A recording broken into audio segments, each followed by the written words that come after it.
याची जाणीव असणारे आपण सगळेजण कार्यकर्ते आहोत। कुठलाही राजकीय पक्ष लोकांच्या समोर जातो हा एक विचार घेऊन जातो, आम्हाला लोकांच्यासाठी काय करायचं आहे आणि कसं करायचं आहे याच्याबद्दलच्या विचारधारेचं धोरणात रूपांतर करून घेऊन जातो।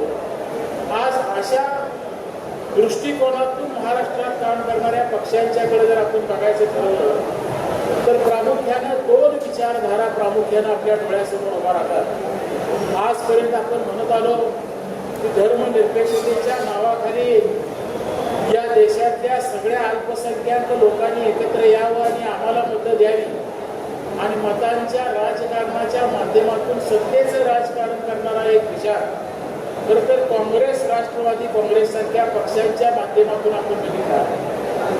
आणि या देशात हिंदू बहुसंख्य लोक आहेत, या देशातलं राजकारण हिंदूंच्या हातात असलं पाहिजे आणि म्हणून हिंदूंनी एकत्र यावं आणि आम्हाला मतदान करावं आणि सत्ता करण्याचा एक विचार आम्हाला द्यावा, ही भूमिका मांडणारे शिवसेना आणि भाजपचे 4 वर्षापूर्वी असणाऱ्या विचारधारा खरं तर तुम्ही आम्ही बघितलेल्या आहेत।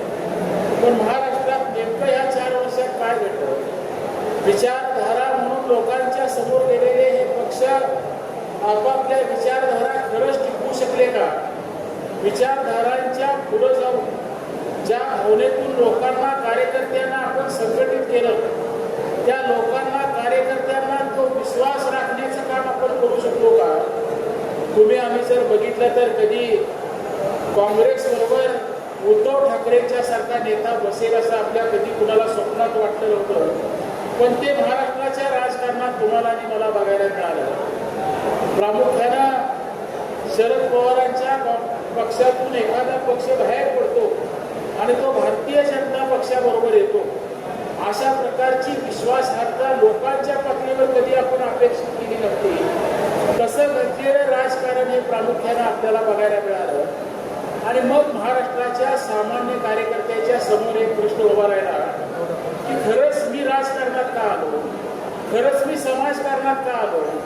तुम्ही आम्ही सगळेजण स्वतःला कार्यकर्ते म्हणून येणारी माणसं या राजकीय सामाजिक प्रवाहात काय येतात, या विषयाचा जर कधी आपण मागं बोलून विचार करायचं ठरवलं तर मला प्रांजळपणानं तुम्हाला सांगितलं पाहिजे की जन्माला आलेला प्रत्येक माणूस स्वतःसाठी जगत असतो, पण माझ्यावर काही ऋण माझ्या समाजाचे आहेत, माझ्या गावाचे आहेत, त्यांच्यासाठी सुद्धा माझ्या हातनं काही काम व्हावं अशी भावना ज्या कार्यकर्त्यांच्या मनामध्ये येते, ज्या लोकांच्या मनामध्ये येते, ती लोक स्वतःला ह्या सामाजिक आणि राजकीय भूमिकेमध्ये स्वतःचं घरचं काम बाजूला ठेवून स्वतःचा प्रभाव वाहून घ्यायचा प्रयत्न करतात। आपल्या हातून आपल्या गावासाठी आपल्यावर प्रेम